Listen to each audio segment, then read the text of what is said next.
Thank you for being with us. I'm with Dr. Roselyn Borg Knight, and today we're focusing on the United States. We've spoken just now with Her Excellency, former U.S. Ambassador to Malta, Gina Abercrombie Winstanley, and it was a very interesting insight because we spoke about the murder of George Floyd. For those of you who weren't with us, you can always find the recording on net on demand. We are now joined by Albert Marco, who's been a guest on our program before, and he's a US congressional politics expert. So we're going to hear more about the campaign. Roselyn, who is with me, has first-hand experience of campaigns. Yes. Because recently you contested the European Parliament election. Yes. What was it like? It was a very fruitful experience because I think I've also contested for the general election previously, and a campaign gives you nothing better than really understanding the people and really getting to know the people. The MEP campaign was in a way different because it was all over Malta. It wasn't focusing on one particular district. So again, it gave me a wider perspective. It gave me a better insight. I met a number of organizations. I met students.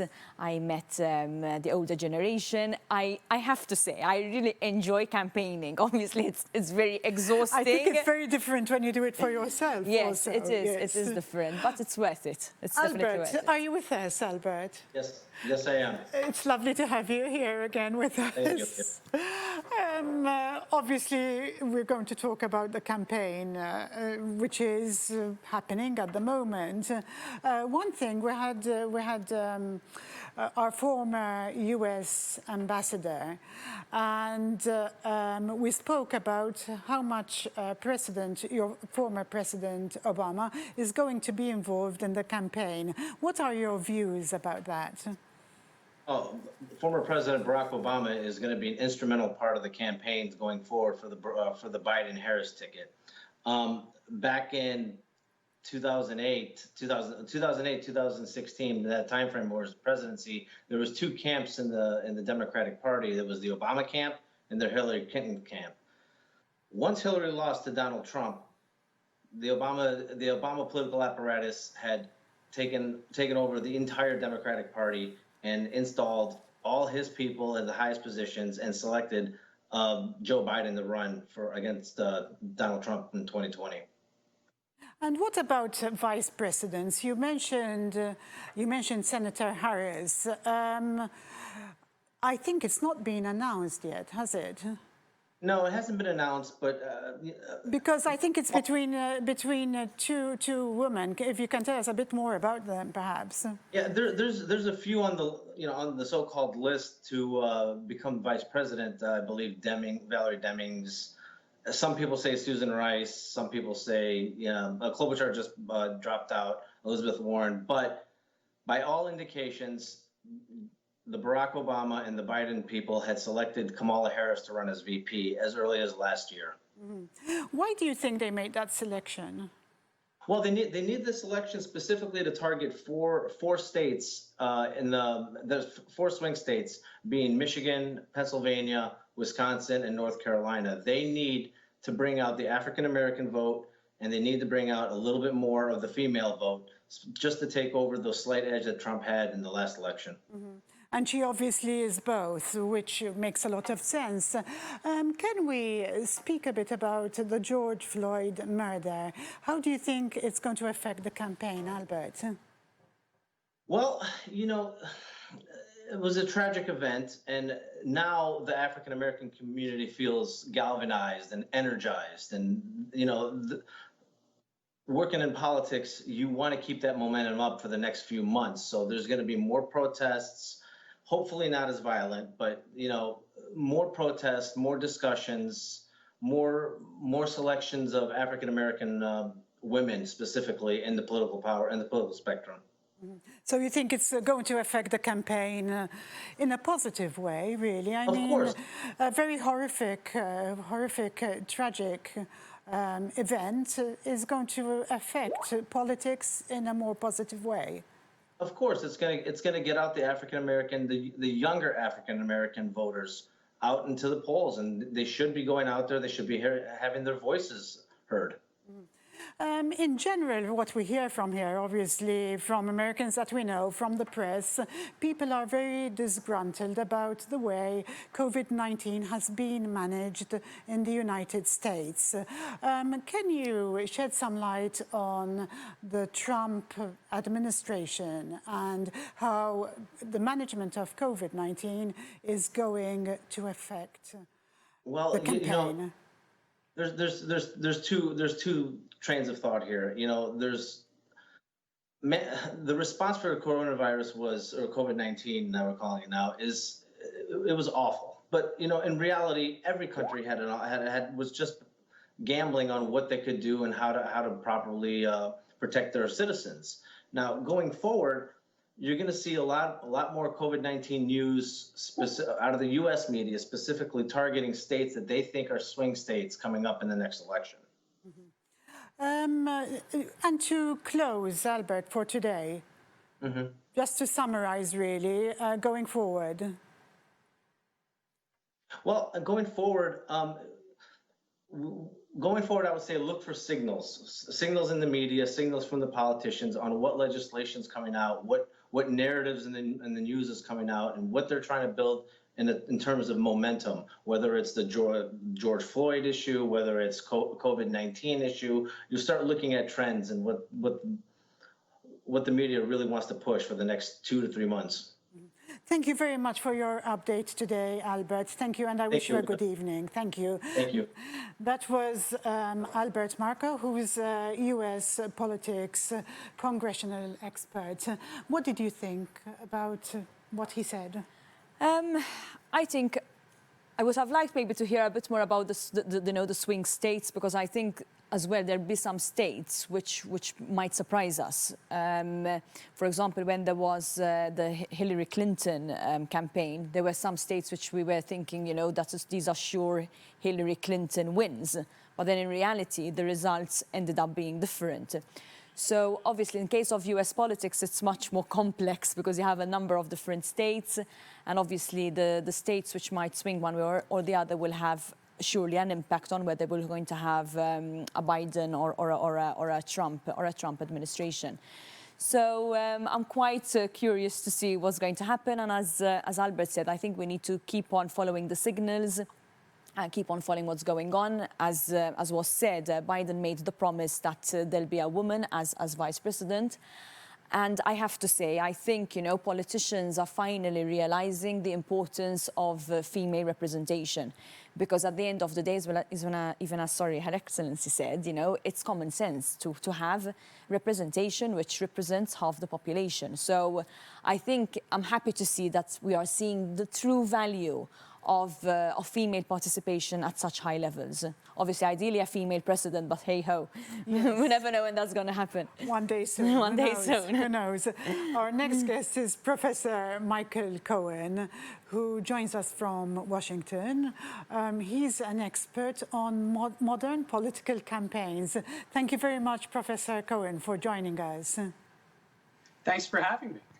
I was very interested, first of all, to learn about the app which you've actually founded. And can you tell us a bit more about it? Oh, that's kind of you. We founded Congress in Your Pocket in about, let's see, with the first iPhone, which is 2008, when the first iPhone came out. We put up a web app for Congress and thought it would be fun for people to download it. And as it turned out, it crashed our server and we realized, oh my God, we actually have a business here. So there, we've actually done it for 12 years now, and it's been awarded a whole bunch of different awards. And yes, it's award-winning. Users, and it's really exciting. Do you think that same app could apply to, for example, elections on a small island such as ours? Well, I heard it's a beautiful island, first of all. Thank you. But beyond that, of course, I mean, we actually work with a group out of the UK called Dodge UK, and we do the European Parliament and also the UK Parliament. And so I would imagine that it would apply to any area, any location, any country, if you make the right adjustments. Of course. Yes, that's very interesting to know. Thank you. I have to say, I've got with me somebody who's campaigned for a seat in the European Parliament, Dr. Borg Knight. So this interests her a lot, I would imagine. If you have any tips or tricks, I'm always willing to listen. We should have a talk offline. So regarding the campaign, the upcoming campaign, what can you tell us? What is happening? Because you're obviously very close to it, and we actually just read the press, see what's going on online. Sure. Some days I feel like I'm actually too close to it, but I guess what's going on here is, well, first of all, there's a lot of upheaval around the coronavirus and also around Black Lives Matter. And so that's impacting the campaign significantly. You can see that in the polling. If you go to realclearpolitics.com, they do a very good roundup of a lot of different polls from a lot of different sources. And what they basically show is that Biden has really taken a big, big leap forward. But I would say to you just to be sort of cautious about it. It's a long way to November. And a lot of the polls that we saw nationally didn't really line up with what happened 4 years ago. Yes, because what happened 4 years ago also, I mean, Trump was a bit of a surprise 4 years ago, wasn't he? He was, in certain cases. I mean, when you look at the polling nationally, it had consistently had Hillary Clinton ahead. Now, those polls actually ended up being pretty accurate. So, even Americans forget their own system sometimes. And so, we elect members of Congress one way and we elect the president another way. And the president gets elected through the states. And so, even though the national polls show Hillary Clinton ahead and she ended up winning the majority of the votes, you get elected in our country through votes in the states. And so some of the statewide polling had indicated that it was a lot closer. And some of the polls had not been done close enough to the election to really give you a good read as to what was going on. Roselyn, my friend, my colleague Roselyn had a question about the different states. Perhaps you could ask Professor Yes, Cohen. Sure, Roselyn. Because I was following, there were potentially some states, which I think the Midwestern ones, where it was quite, also the swing states, we call them. What is your view on how do you think that this is going to plan out this time? Because obviously before, in the previous election, there were some states which we were kind of thinking they are definitely the Hillary Clinton states, so to speak. But then eventually it turned out that Trump actually won over some states. Yeah, that's a great question. I think the industrial Midwest, if you're looking at states like Wisconsin and Michigan, Exactly. Those states were extraordinarily close last time around, and any little thing will tip it one way or the other. If you literally had Hillary Clinton show up in Wisconsin, she may have actually have won the election. So there's a lot of angst around that loss from the team and also from the candidate and also from the supporters. I would say this time around, though, Joe Biden kind of understands what's going on, which seats are in play, which states, frankly, are very competitive. And so when you look at, for example, Arizona, Pennsylvania, you can look at Wisconsin and Michigan, and some of the ones that were actually very close. All of those now are trending Biden so far. But again, it's very early here. And so we do a few things between now and November. We nominate people. So you have conventions, which usually give each candidate a bump in the polls. And then we also have debates. And the fact of the matter is those are going to be extraordinarily important this time around, because the normal campaigning that you can do, sort of face-to-face with big rallies and a lot of other things, you're not going to be able to do it the same exact way that you have been able to do previously. So these events are going to have outside effects on the campaign. Very interesting, actually. And also, if I'm not mistaken, Biden is from Pennsylvania. So I think the fact that he was raised there, I think, I don't know, probably our guest could answer the question much better than me. Probably that could also have an influence.